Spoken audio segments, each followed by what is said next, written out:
Your model should be built in such a way that it anticipates that changes will be made to the inputs, which could result in changes to the underlying costs and income. This is generally easy for things like direct costs and revenue, but where it becomes more difficult is for things like fixed costs and additional capex requirements. This is where the concept of triggers becomes important. So in this case, we've got a factory, it makes widgets, and you'll see it produces a certain amount every year. What we've got is some triggers which tell us how much are fixed costs at the different levels of triggers.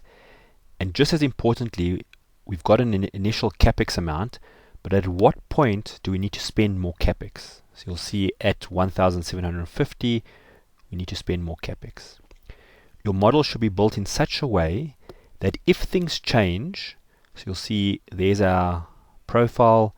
Let's say we do a little bit better than we thought. So I'm going to change that to 20%, and you'll notice that this moves earlier. So suddenly now we're actually hitting a requirement for new capex over here.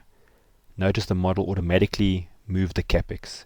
So the capex now is happening in year 5, whereas previously, if I change this to 10%, the capex happens in year 7.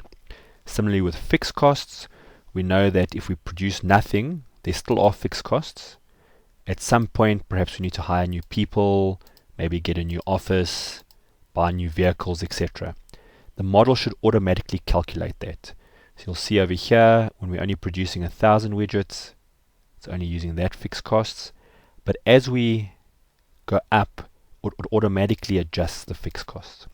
So this way we can adjust and scale the business up and down, and we'll get a fairer reflection of what the actual costs and income are, especially for things like capex and fixed costs.